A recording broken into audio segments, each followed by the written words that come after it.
Isang magandang araw sa inyo mga kapo at welcome sa ating panibagong motorcycle adventure. At ngayong episode ay mag-iikot-ikot tayo dito sa probinsya ng Sorsogon. Ngayong araw ay dito tayo magsisimula sa mismong Kapitolyo o kabisera ng probinsya. So narito tayo sa mismong Sorsogon City. Mula dito ay magmomotor tayo ng may 3 oras hanggang marating natin ang bayan ng Bulusan.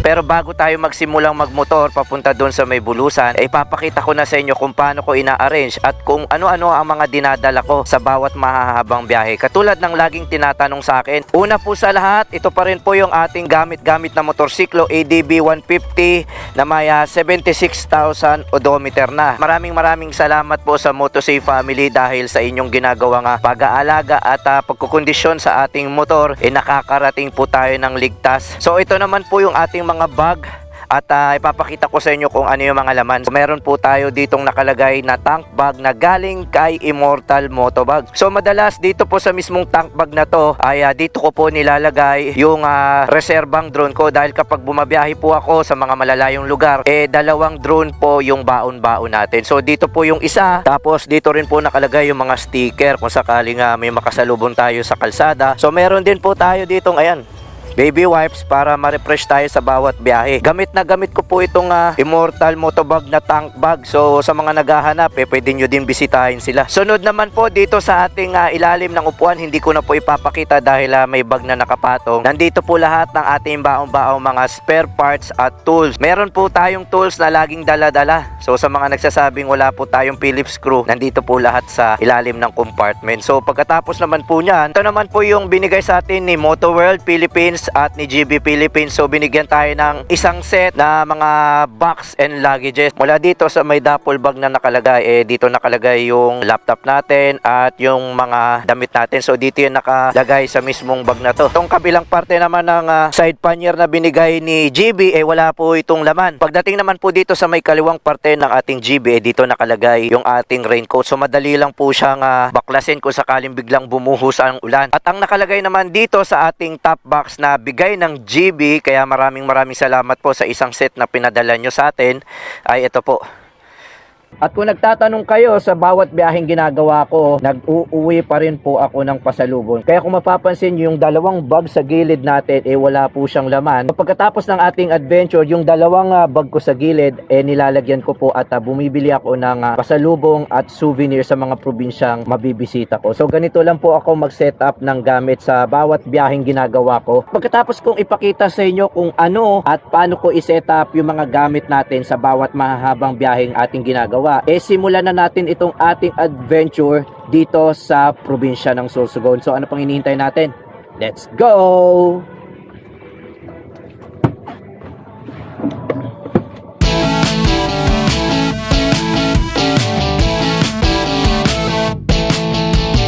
Napakaganda ng mismong coastal area nila dito. Tingnan nyo, napakalaking words na nandito. Rompelerias. Tapos dito matatanaw nyo na yung coastal area. Meron ditong pantalan sa gilid, kaya kung mapapansin nyo, meron mga sasakyan at mga truck dito. Subukan nating tanungin kung saan ang pinakaruta nitong mismong pantalan na ito para magkaroon tayo ng idea.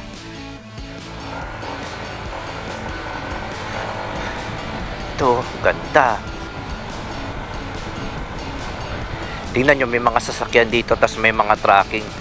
So possible din na talaga may mga barko ditong dumadaong. Tay, magandang umaga po. Tatanong ko lang, may barko po ba ditong dumadaong biyahe? Wala po. Walang biyaheng Ano lang, nagkarga yung may mga kargot na mga simento lang. mga semento. Wala lang pasahero. Okay. Sige po, salamat po. Wala pa pala dito pampasaherong barko na tumatawid sa kabilang isla. Pero dito, ayun, napakaganda ng pantalan nila. Pwede kayong tumambay dito tuwing hapon at mag-jogging tuwing umaga naman. Ang sarap siguro tumambay dito sa lugar nila, lalong-lalo na yung pahapon. Tapos palubog yung araw. Kakanan na tayo dito. Galing tayo dito sa may De Vera Street, Barangay Talisay. So ito na mismo mga kapo yung Sorsogon City Coastal Road.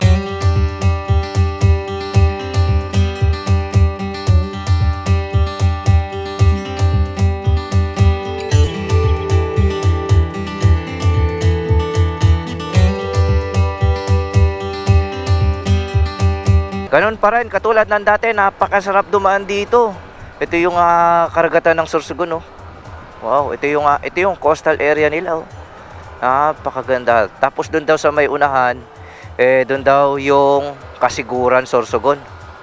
Napakaganda naman ito, mga kaapo. Ang huling pagbisita ko dito sa mismong coastal road na ito, hindi pa halos yan, wala pa masyadong mga struktura. At dito sa Sorsogon, mga kapo, pagpasok nyo pa lamang sa mismong probinsya, madalas makakakita kayo ng mga ganyan, ng mga banderita. Saya sa mga palatandaan na nasa probinsya ka na ng Sorsogon kapag may mga banderitas na. Doon pa lang sa may welcome arc ay makakakita na kayo ng ganyan doon sa may mga kalsada. Dito, mga kapo, madalas makakakita kayo ng mga ganung banderitas. Tignan nyo itong binabaybay natin, oh, napakaganda. Patuloy pa rin yung ginagawa nila dito, mga construction, dahil ayan, oh, malaking gusali ang itinatayo dito sa may kaliwang parte natin. Napakasarap magmotor dito, mga kapo. Tignan nyo, chill ride lang tayo. Ang ganda ng coastal road nila. Ayan, oh. Madalas dito na ako dumadaan sa coastal road na to para hindi na ako dadaan sa pinaka city proper nila. Dito kasi ayan, oh, solong-solo ko yung kalsada at hindi natin kailangan magmadali. Chill ride lang tayo, mga kapo. Tingnan nyo to, ang ganda, oh.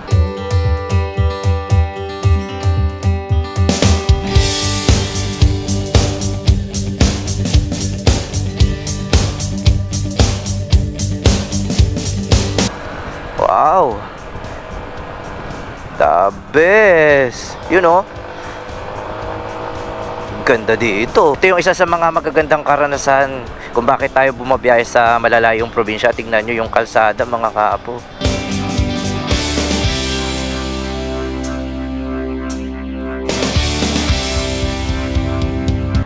Woo, sarap. Ayun, oh, tignan nyo yung ganda ng bundok na yun, oh. Tapos dito nyo makikita, ayan, oh, yung tinatayong Sorsogon City. Ayan, yung SM nila dito. Dati, halos hindi pa to tapos. Pero ngayon, tignan nyo, may mga bus terminal na dito. Tapos, itong pinaka-SM nila, tignan nyo, talagang ganda na. Napakaganda. Dito pala matatagpuan yung terminal nila dito sa may Sorsogon. Wow. Kumbaga, sa Parañaque, ito yung PITX nila dito sa mismong probinsya nila. Tinatawag nila itong CTEX o Sorsogon Integrated Terminal Express. So kakanan tayo dito. Pupunta tayo dito. Ayan, kakanan tayo dito. O, mula dito, kung saan tayo galing sa mismong Sorsogon City Coastal Road, ay babiyahe pa tayo na mahigit 1 oras o kulang-kulang 40 kilometers hanggang marating natin yung bayan ng Bulusan.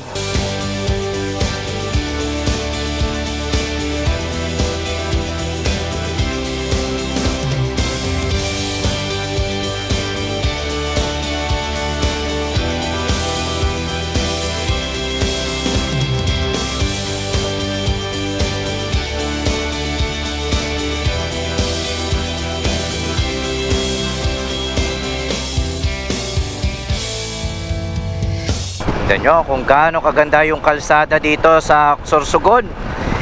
Ito yung isa sa pinakamagandang kalsada na nakita ko kung magra-rides kayo or kung magro-road trip kayo dito sa katimugang parte ng Luzon. Napakaganda, mga kaapo. Tignan nyo, o diba? Wow, i-enjoy na lang natin tong road trip natin papuntang Bulusan. Tignan nyo yung kalsada. Ang ganda, diba? The best!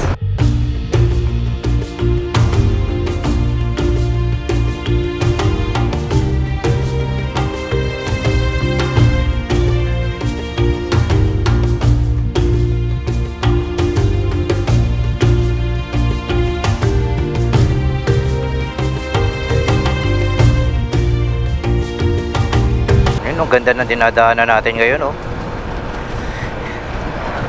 Wow.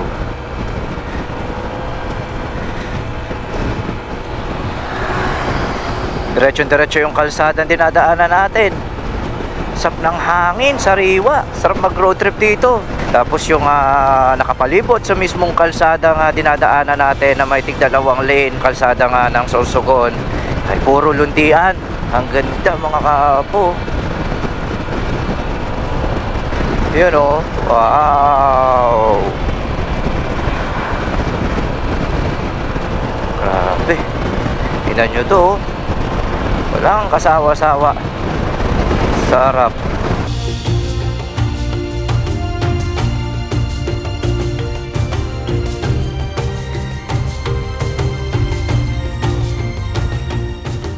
Pag kumanan tayo sa mismong roundabout na to, dito na yung way pamatdog. Pero pagka dumiretso tayo, dito na yung bulan. At kung saan tayo pupunta, dun sa may bulusan. So dito tayo, didiretso tayo. So ito po yung pagdadaanan ninyo kung pupunta din kayo sa bayan ng Bulusan. So diretso lang po ito, papuntang Gubat, Bulan. At ako na rin po yung magsisilbing gabay ninyo kung sakaling nais nyo rin bisitahin itong pupuntahan natin ngayong episode. So ito po yung kalsadang papunta sa ating destination. Tingnan nyo, napakapayapa, napakasimple. At chill ride lang tayo dito mga kapo. Narito na tayo sa mismong bayan ng Gubat, dito sa probinsya ng Sorsogon. First time ko din itong pupuntahan. At na-excite ako dahil panibagong kalsada na naman yung ating dinadaanan. At dahil bago nga ito ay panibagong tanawin yung makikita natin. At maibabahagi ko po sa inyo. Nandito na tayo sa mismong North District ng Gubat, Sorsogon. Pakanan tayo dito. So ito yung tinatawag nilang Gubat Diversion Road. So dito tayo dadaan para hindi na tayo dadaan sa pinakabayan ng Gubat.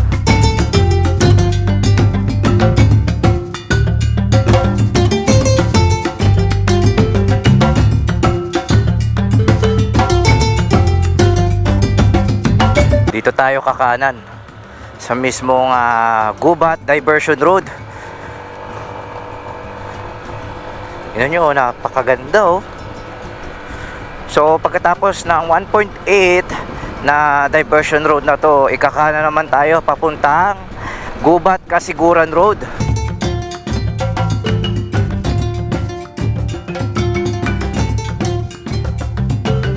Kulang-kulang 2 kilometro din pala itong diversion road na dinadaanan natin. So para makaiwas na tayo sa traffic doon sa pinaka-town proper ng Gubat, dito tayo dumaan sa mismong diversion road. Ito yung itsura ng diversion road nila dito. Napakasimple lang. At tayo lang din halos ang dumadaan. Libreng-libre yung kalsadahan nila dito.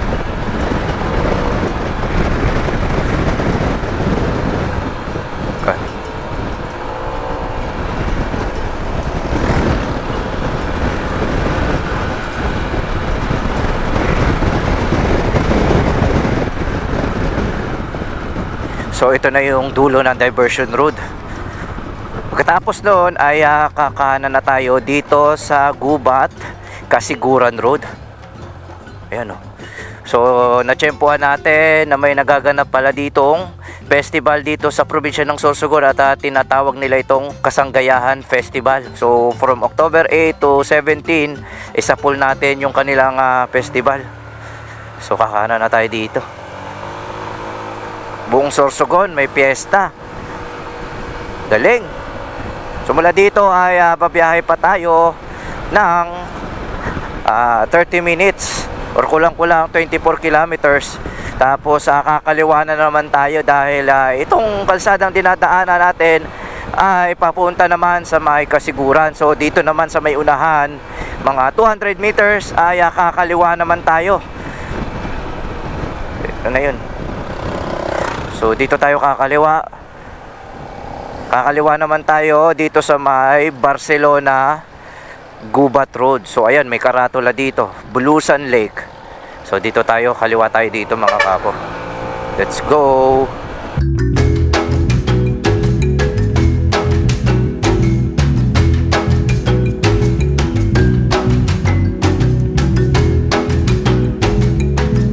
Itong dinadaanan naman natin ngayon ay papunta na sa bayan ng Barcelona. So hindi po ito sa Espanya, kundi dito sa probinsya ng Sorsogon. Kung ako po yung papapiliin nyo kung saan masarap magmotor, kung saan masarap manirahan, tignan nyo naman.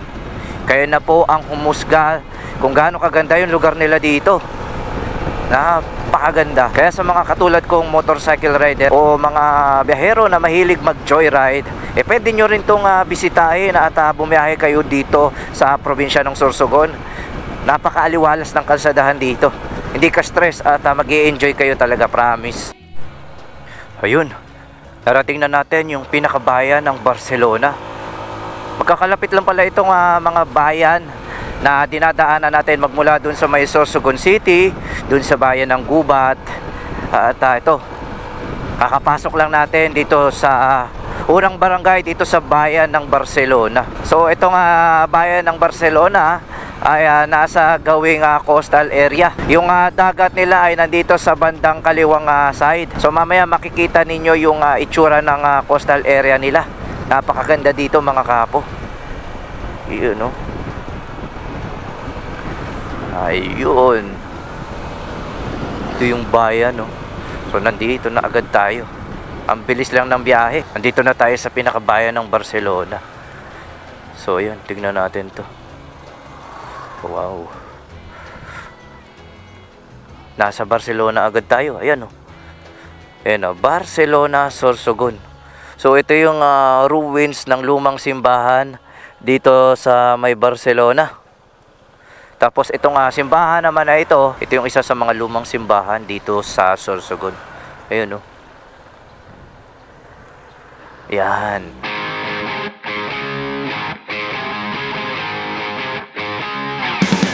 Napakaganda ng coastal area nila dito. Lalong-lalo na sa hapon, maraming mga tumatambay dito ng pamilya, magbabarkada. Dahil best spot itong coastal area nila. Ngayon ay tanghaling tapat, kaya kung mapapansin nyo walang tao. Pero pagdating ng hapon dito sa lugar na ito, masaya dito. Maraming tao, maraming mga nagbebenta ng mga tusok-tusok or mga snack. At ini-enjoy na lang nila yung paglubog ng araw dito. So proceed na tayo. 20 minutes na lang mula dito sa bayan ng Barcelona ay mararating na natin itong Bulusan. Meron ditong diversion road kaso hindi pa tapos yung pagsasagawa. Nung huling bisita ko dito ay putol pa yung kalsada. Pero dahil hindi pa tapos yung diversion road na ginagawa dito sa may kaliwang parte, dito muna tayo dadaan sa mismong kalsada. 20 minutes na lang yung mumotorin natin o kulang-kulang 16 kilometers. Mararating na natin yung bayan ng Bulusan.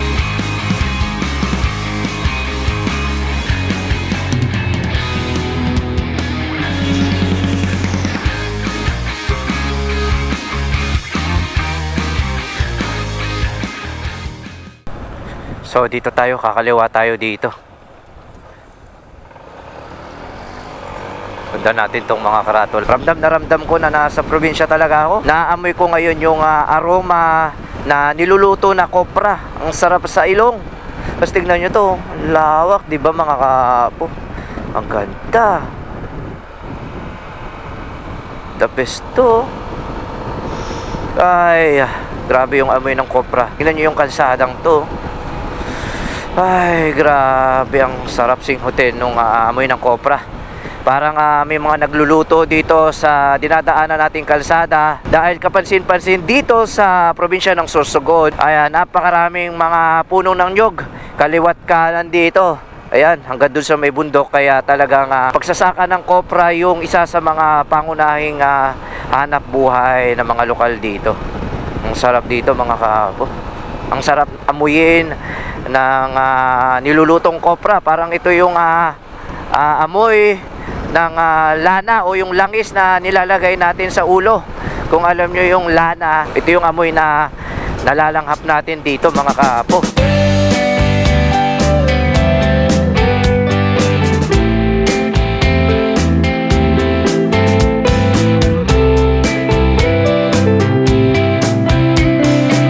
Wow, tignan nyo tong kalsadang dinadaanan natin dito. Kitang-kita dito yung dagat sa gilid nito. Tapos napapaligiran tayo ng mga ayan, sakahan ng palay. At ay na-harvest na nila ito ngayon. Ang ganda dito mga kapo. Grabe. Napakaganda ng probinsya ng Sorsogon.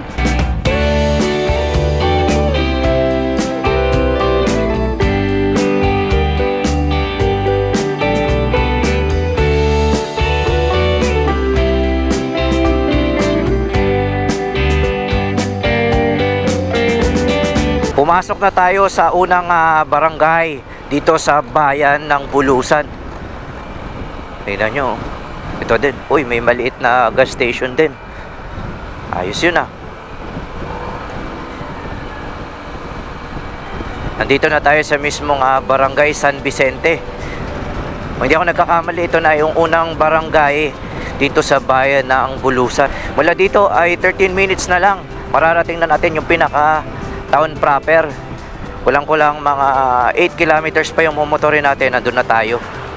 So ito yung unang barangay nila na madadaanan natin dito sa may coastal area.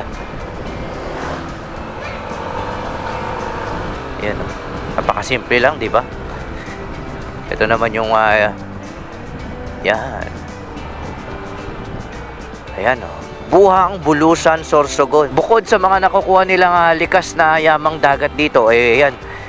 Nagbibila din sila dito ng mga palay. Pagmula sa mga inaani nilang nyog na ginagawa nilang kopra hanggang sa mga tinatanim nilang palay, meron din sila dito nga pinagkukunang likas na yamang dagat. So mayaman din sila sa mga isda dahil ito nga dinadaanan natin papuntang bayan ng Bulusan ay talagang ayan, nasa gilid lang tayo ng dagat. So open water yan mga kapo.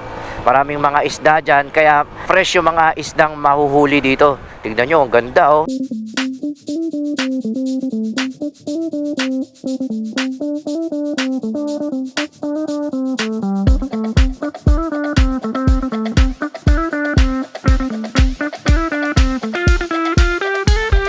Perfect na perfect ito sa mga gustong mag-joyride lang at makita yung kakaibang ganda. Uy, speaking of ganda, tignan nyo tong nakikita natin dito. Wow, may coastal area dito.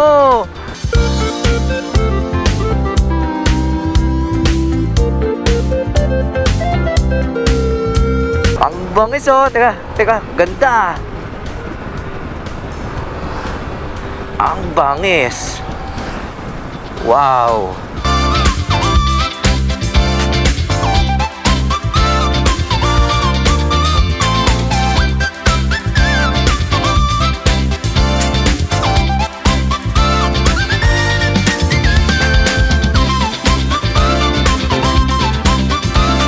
Yung kalsadang dinadaanan natin, halos katabi na mismo ng dalampasigan dito sa may Bulusan. Ang ganda mga kapo. Wala nang namumutawi sa aking bibig kundi yung salitang maganda. Kasi napakaganda naman talaga ng kalsadahan dito. Ayan oh. May enjoy nyo talaga to. 3 kilometers na lang. Medyo malapit na pala tayo. Ayan, malapit-lapit na pala tayo sa pinaka bayan ng Bulusan. Kulang-kulang 3 kilometers na lang or ay, bigyan natin sila. Sige. Ayan, bigyan din natin sila ng sticker. Ayan, anong pangalan mo kuya? Junray. Ayan, shoutout kay Sir Junray tsaka kay Gmar po. kay Sir Gmar. Dito yan sa may Bulusan, Sorsogon. So napakalaya natin pero ayan. So ayan, picture tayo. Tara, patayin ko muna yung makina. Tara. Yun oh. Yun. Tara, tayo naman. Tara, yun. Baka mahulog ka ha. Dito, na ba? 1, 2, 3. Oy sir, maraming salamat ha. Ingat kayo, ride safe kayo. Salamat. May followers tayo dito sa Bulusan, Sorsogon. Nakakatuwa naman yung ganito. Babiyahe tayo ng malayo pero may mga nakaka-appreciate ng ginagawa nating pagpopromote ng turismo sa iba't ibang panig ng Pilipinas. Nakakabawas ng pagod yung mga ganong klaseng pagkakataon. No? Akalain nyo, napakalayo na nito sa Metro Manila pero may nakaka-appreciate sa atin at sa ating ginagawa. Kaya maraming salamat po sa lahat ng sumusuporta at walang sawang nanonood sa ating ginagawang pagpapakita ng ganda ng Pilipinas habang nakamotorsiklo. Maraming salamat po sa inyo. Ito namang lugar na to na dinadaanan natin ngayon ay talagang pinupuntahan ng mga turista dahil white sand po yung nandyan.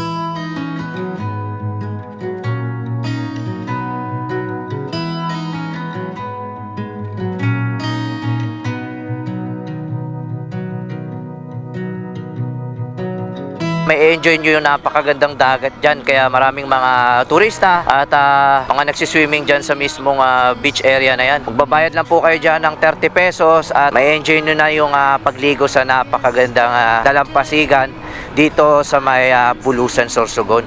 Tingnan nyo yung dinadaanan natin. No? Napakaganda ng palayan dito mga kapo. We were golden, turning blue. I thought you could see it too. Through our hands it slipped away.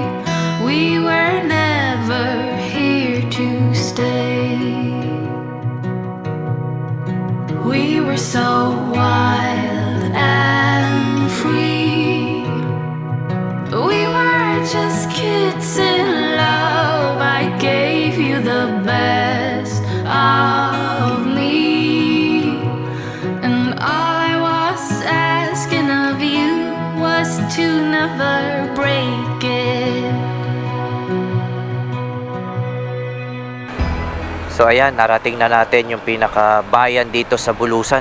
Pupunta muna po tayo saglit sa may tourism office dito sa may bayan ng Bulusan para makipag-coordinate sa ating gagawing aktibidad.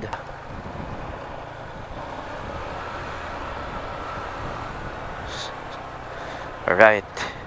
Saan ba? Ito na yung municipal hall ng bayan ng Bulusan. Ito na yung municipal hall.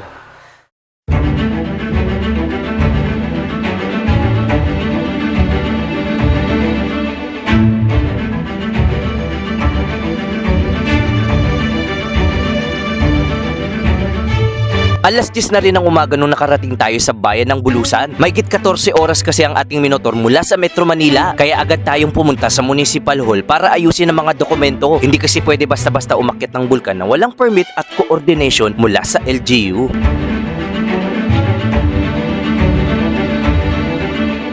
Agad nating inasikaso ang mga permit na kailangan natin. Nga pala mabanggit ko na rin na kailangan nyo magdala ng medical certificate dahil isasabit nyo ito dito sa Agap Bulusan. Pagkatapos naman natin papirmahin dito sa president ng Agap, dito naman tayo sa may police station. Pagkatapos natin magpapirma dito sa may Agap president at dito sa police station, pupunta naman tayo sa may LDRRMO office. So, lahat ng ginagawa nating proseso para makaakyat dun sa mismong crater ng Bulusan ay maigpit na ipinapatupad dahil ito pong aakyatin natin ay isang active volcano. So magpapapirma tayo dito.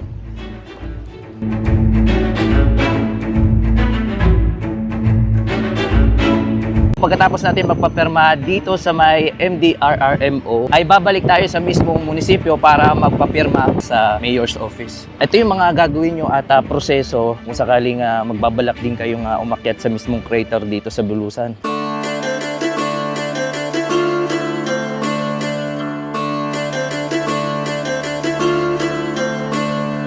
So tatlo po tayong aakyat at required po ito ng LGU ng Bulusan na may kasama pong guide at ang porter. So bali ang hike na gagawin natin ay una ay pupunta muna tayo sa pinaka base camp mula sa jump off point kung saan tayo magsisimula. Aabutan na po tayo ng gabi, tapos kinabukasan ay magsisimula po tayo ng madaling araw hanggang aabutan tayo ng pagputok ng umaga dun sa mismong crater. Welcome to the beautiful municipality of Bulusan.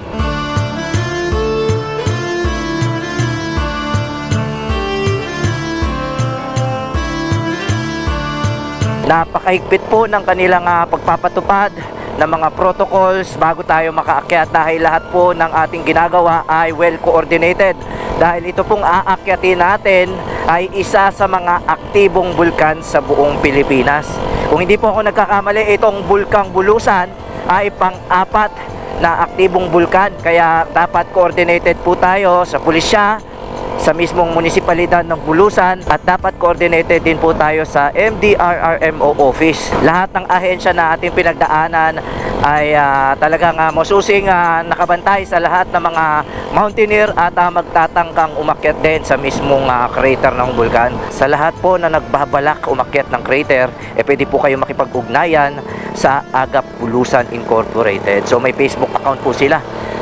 May mga pre-registration form po kayo na fill upan at kailangan kompleto po ito lahat.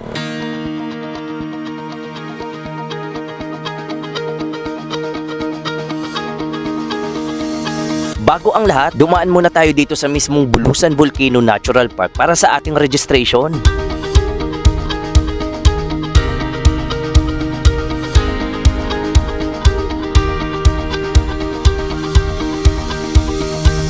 Pagkatapos ng registration ay sinamahan ko si Kuya Marlon para kumuha ng seedling na ating itatanim, parte ng tradisyon sa bawat aakyat sa Mount Bulusan.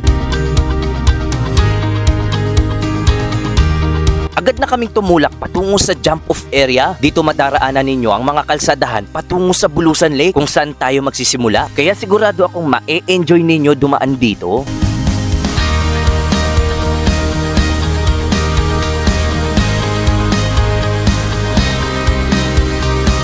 Grabe ang kapal ng lumot oh. Green yung dinadaanan natin.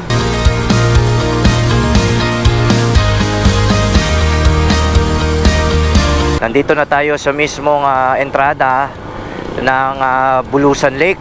Welcome Bulusan Lake. Bulusan Volcano Natural Park.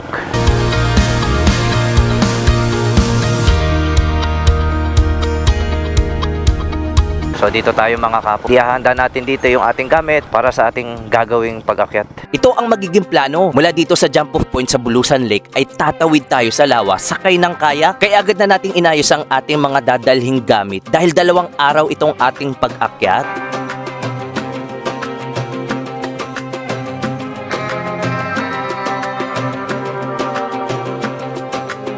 Sa ngayon, nandito tayo sa isang location na Bulusan Lake pa lang. Unang lake pa lang to, sir. Bali yung lawak niya ay nasa 16.43 hectare and then may lalim siya in the middle 78 feet. Sasakay tayo ng kayak po, no? Yan. Saan tayo? Yan. Hindi man ito yung unang beses na nabisita ko tong Bulusan Lake, pero sa pagkakataong ito, ngayon ko lang masusubukan magkayak sa mismong lawa ng Bulusan.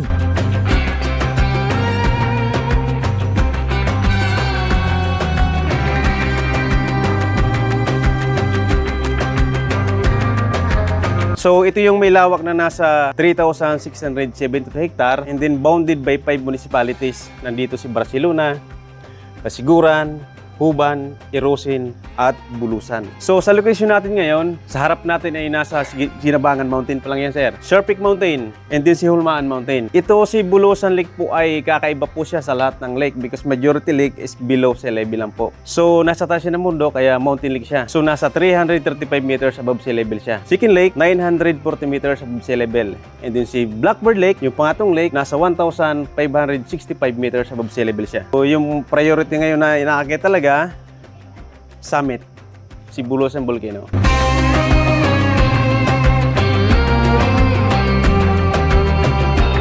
Gusto ko lang po i-share din na si Bulusan Volcano po, siya po ay isang uri ng active volcano. Pero may pagkakaiba sila ni Mayon. That time nag-irap po si Bulusan Volcano kasi phreatic siya, sulfuric siya. Yung binubuga niya ay ash lang po.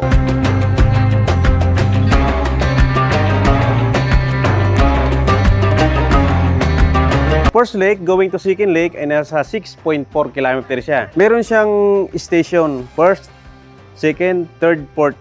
Pahingahan po yan habang naglalakbay po kayo patungong second lake. Kaling naman dito sa second lake, papuntang Blackbird Lake ay nasa 2.4 km yan. Pagdating naman po sa second lake, papuntang Blackbird Lake, meron siyang 3 station na pwede rin yung pagpahingaan. Masyado siyang assault, pero mas maganda yung meron kang mga ma-encounter na mahirap na daanan. Kasi pag nakarating ka ng taas, mawawala yung pagod mo, sir. Kasi rito ay malamig, lalo na pag tinamahan ka ng fog. Pwede kang magkaroon ng snow, yung mga bigote mo, pilik mata mo, and then yung buhok mo. Pagkatapos natin na sumakay ng kayak, dito na magsisimula yung maglalakad natin ng mahigit 3 o hanggang 4 na oras, depende sa pacing ng ating gagawing paglakad. So dahil mag-alas 4 na ng hapon, magpapaspas tayo. So, let's go! Dito na mag-uumpisa ang ating pag-akyat papunta sa base camp ng Bulusan. At dahil pasado alas 4 na ng hapon tayo nakaakyat, ay posibleng abutan tayo ng gabi sa trail. Kapansin-pansin sa paanan ng trail ang mga makakapal na punong kahoy. Isa kasing protected area itong Mount Bulusan, kaya ipinagbabawal dito ang pagputol o iligal na aktibidad na makakasira sa inang kalikasan. Nagdadaanan natin ngayon yung mga lumot. So expect na dating natin doon ay gabi na. Sana mabilis natin na marating yung pinaka base camp. Paunti-unti na nag-iiba ang ating dinadaanan. Kung kanina ay patag ang ating nilalakaran, ngayon ay nagsisimula na ang akyatan. Hindi din biro ang trail na ito dahil ayon sa mga nakausap natin, itong Mount Bulusan ay masasabing isang major hike na hindi dapat i-underestimate.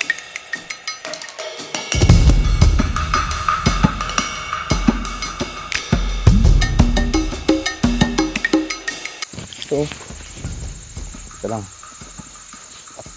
Medyo madulas na. Right. Diba? Kailangan talagang magdahan-dahan at mag-ingat. 30 minuto din ang ating inabot nung narating natin ang unang kubo. Dito ay pwede kayo magpahinga kung sakaling hiningal kayo sa trail. At dahil protected area itong Mount Bulusan, parte ng kanilang advokasya ang pangangalaga ng kagubatan. Kaya lahat ng mga mountaineers na aakyat ay nire-required na magtanim ng isang puno kada isang mountaineer. So dahil protected area itong inaakyat natin, kaya may dala-dala tayo ditong seedling na itatanim natin dito. Kada isang turista ay kailangan din magtanim ng isang halaman. Nakakatuwa dahil sa malit na pamamaraan pinapangalagaan nila at patuloy na pinoprotektahan yung inang kalikasan upang magtuloy-tuloy yung pagsibol ng mga bagong puno sa mga susunod na henerasyon. Bilang tanda na nakapunta tayo dito. So itatanim natin to at sana lumaki ka sa mga susunod na henerasyon ay may panibagong puno pa yung makikita. Alright, mabuhay ka!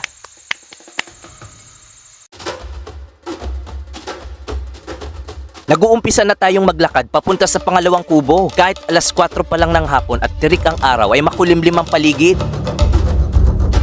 Dahil ito sa mga makakapal na puno sa trail na di nakakapasok ang sinag kaya parang palubog na yung araw. So pinagdadaanan na natin itong parte ng gubat kung saan kailangan na nating yumuko dahil may gumuhong parte dito. At dito may malaking puno ng kahoy na itinumba daw nung magkaroon ng malakas na bagyo. Tignan nyo, napakalaki ng puno na to. At katulad pa rin ng mga dinadaanan natin, punong-puno ng mga lumot dito. So dahil rainforest itong dinadaanan natin, normal lang ito. Kaya kailangan talaga natin magdoble ingat.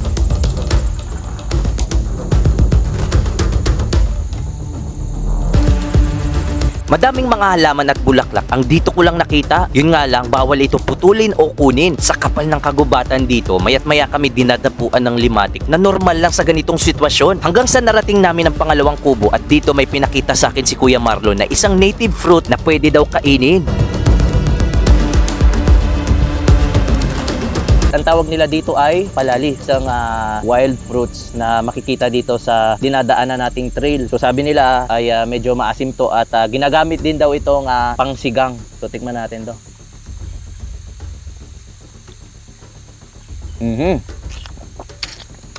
Okay. Para i-describe yung lasa nito, para kung ngumunguya ng makopa. Hindi nalalayo. Ganun na ganun yung lasa.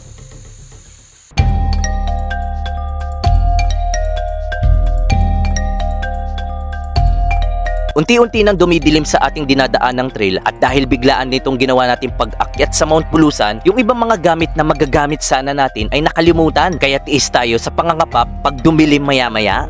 Time check, alas 5 na ng hapon at kakalagpas lang natin dun sa Station 3. Meron pa tayong madadaan ng 2 kubo bago dun sa may pinaka base camp. So mula dito sa mismong Station 3 hanggang Station 4 banayad yung mga lalakaran natin. Kaya medyo makakapaspas tayo ng lakad dahil ay napalubog na yung araw. Medyo mahirapan kasi tayo kapag dumilim. Kulang-kulang mga 2 oras pa bago natin marating yung base camp. 5:30 na ng hapon at medyo may kadiliman na. Kaya medyo nagbabagal na tayo.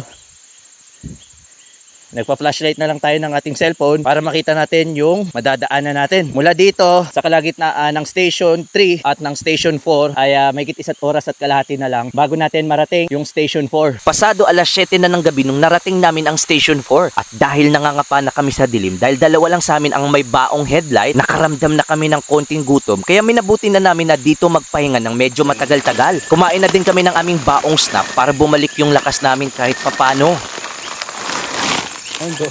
Yan, 2 ko yan. Kuha na rin kayo. Nang bigla na lang bumuhos ang malakas na ulan na naging sanhi ito ng aming pagkaantala. Halos 1 oras din itong hindi humihinto. Dumagdag pa sa aming sitwasyon yung mga tulo ng tubig sa mismong kubong pinagpapahingahan namin. Dahil medyo may mga butas, yung station dito may mga tumutulo. Buti na lang po may mga anahaw dito. Yan, malakas po yung ulan talaga. Nako, kahit 30 minuto na lang yung layo natin sa pinaka base camp ay dagdag pahirap ito sa aming tatlo dahil unang-una gabi, posibleng mas madulas yung aming mga madadaanan. Isa pa sa magiging dadagdag sa pahirap natin, lalong-lalo na ako nakasalamin po tayo. Sa kalagitnaan ng Station 5 at saka hanggang sa may base camp wala po tayong masisiluyan. Kaya magpapalipas po muna tayo dito ng mga ilang sandali. Tapos noon, tutulak na po ulit tayo. Pasado alas 9 na rin ng gabi nung narating natin ang base camp. Agad tayong binigyan ng mga mountaineer sa base camp ng kape at dahil naulanan tayo ay saktong pampainit ito sa katawan.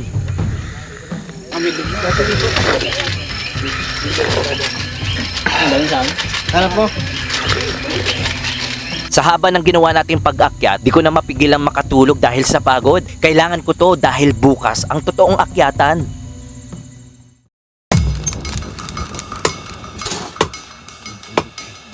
Alas 3 na ng madaling araw nung nagsimula kami magkikilos, hinahanda namin ang aming mga dadaling tubig dahil walang bukal o source ng tubig sa summit. Kailangan wala kaming makalimutang gamit at kailangan ko na din magsuot ng jacket dahil sa lamig.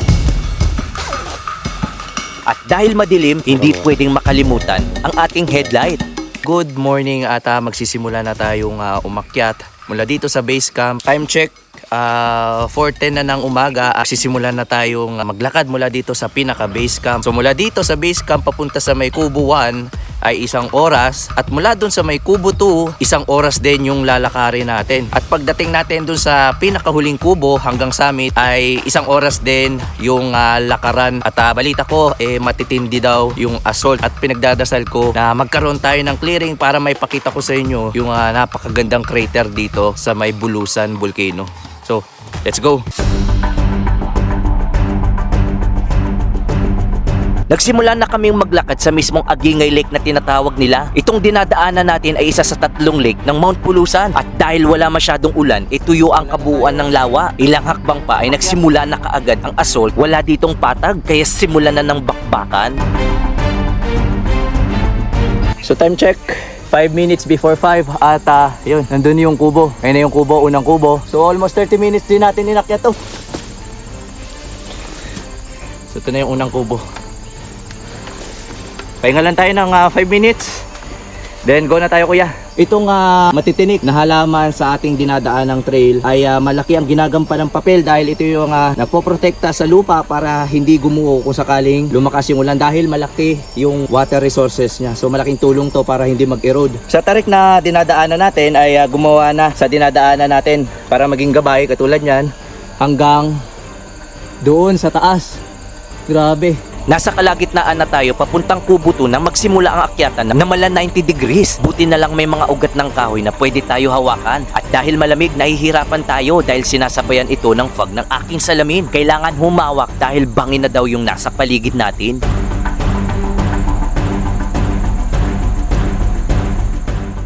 Nung lumiwanag ng bahagya, bumungad sa akin itong daanan na matitindi kaysa sa mga dinaanan natin kahapon. Kung iisipin nyo para sa katulad kong first time na aakyat para sa isang major hike, pasakit na to. Kakaiba yung terrain na to kaysa sa mga naunang pinagdaanan natin. Nariyan na yung mahawak na tayo sa mga baging para lang may makapitan. Medyo basa din yung lupa kaya madulas yung dinadaanan natin.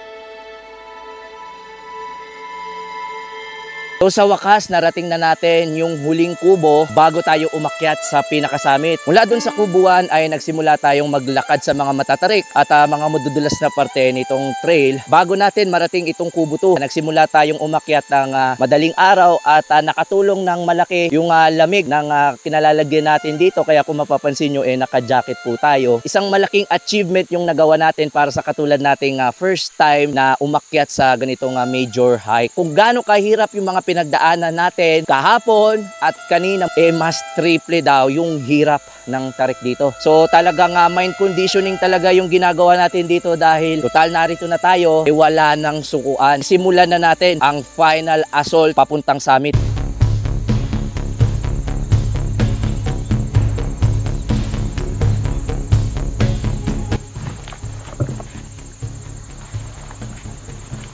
Bantarik, kuya. Skulard. Woo!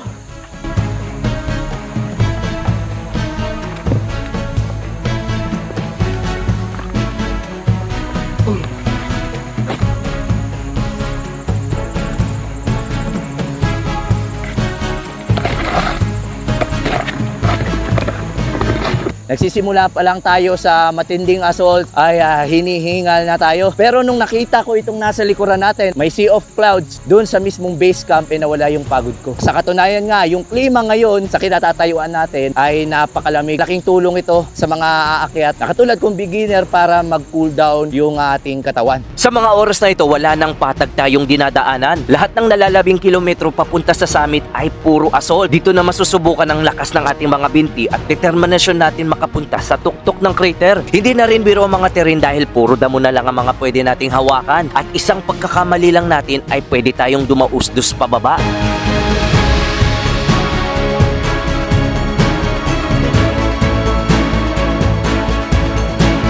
Isa na lang ang sinasabi ko sa sarili ko na mga oras na ito, walang susuko kahit sobrang hingal na. So dito matatanaw ninyo yung tinatawag nilang Sherpick. So sa mga susunod na buwan o taon ay bubuksan na nila yung trail paakyat ng summit. So napakaganda, no? Kitang-kita nyo yung mga bayan-bayan dito ng Bulusan at mga karatig bayan dito sa probinsya ng Sorsogon. Dahil sa basa at tarik ng trail, makailang beses na rin tayong dumulas. Buti na lang at nakahawak tayo. Ito yung mga oras na talagang patindi na ng patindi ang akyatan hanggang marating natin itong Wild Kalabasa area na tinatawag nila.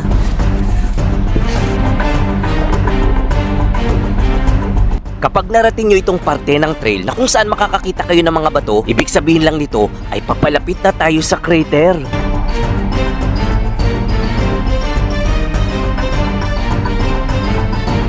Sa mga ilang sandali na lang ay mararating na natin yung pinaka-crater. Kaya samahan nyo ako mga kapo sa aking kauna-unahang major hike dito sa mismong crater ng Bulkang Bulusan.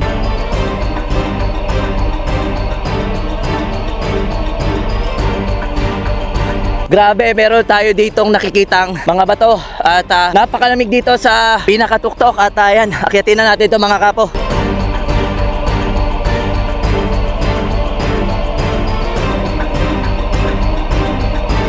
Grabe, ayun na yung crater.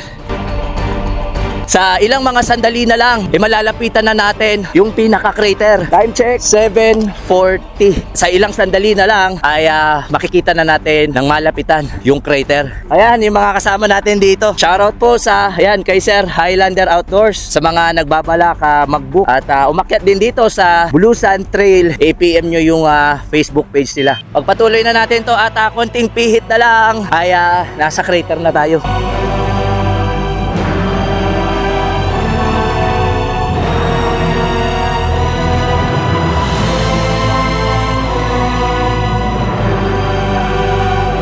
At sa wakas mga kapo, pagkalipas ng halos ilang araw na pag-akyat mula doon sa pinakababa doon sa bayan ng Bulusan ay narating na natin. Mga kapo, ito yung tinatawag nilang Blackbird Crater.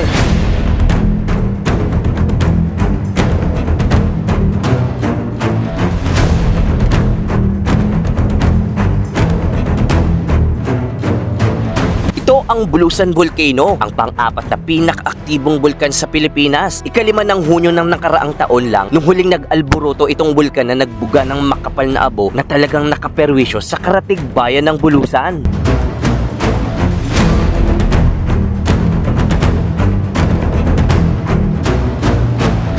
Ang Mount Bulusan ay may taas na 1,565 meters above sea level. Ito ay napapabilang sa mga aktibong bulkan na lubhang mapanganib.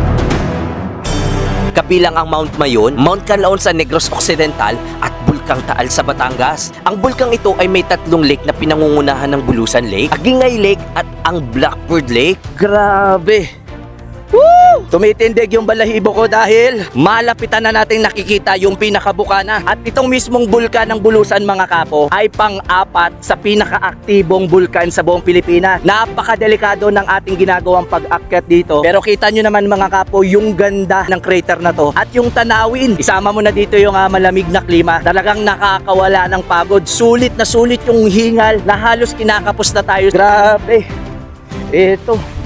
So dito, naamoy na natin yung amoy ng asupre. Kaya sa mga nais din umakyat dito sa crater, ay mabilisan lang po yung gagawin natin. Hindi po tayo pwedeng magtagal dito sa pinaka-crater dahil nga tulad ng sabi ko, ito po ay isa sa pinaka-aktibong bulkan sa Pilipinas. Itong bulkan pong ito ay lubhang mapanganib. Kasama natin ang ating tour guide na si Kuya Marlon. Siya yung nag-alalay sa atin. Maraming salamat po sa LGU ng Bayan ng Bulusan, lalong-lalo na kay Mayor Mike Buiseco at kay Sir Philip Bartelet. Wala akong masabi mga kapo dahil ito yung kauna-unahan kong major hike na ginawa ko para sa turismo.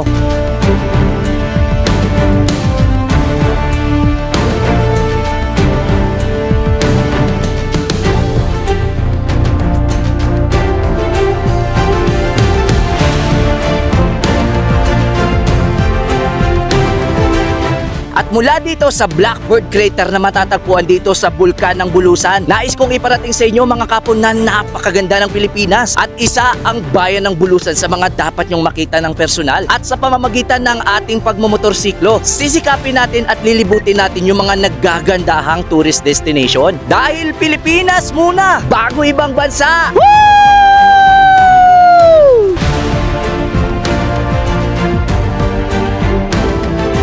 Sa pag-akyat ko ng Bulkang Bulusan, natutunan ko dito na di baling paunti-unti o mabagal ang lakad. Basta ang importante, tayo ay patuloy na umuusad.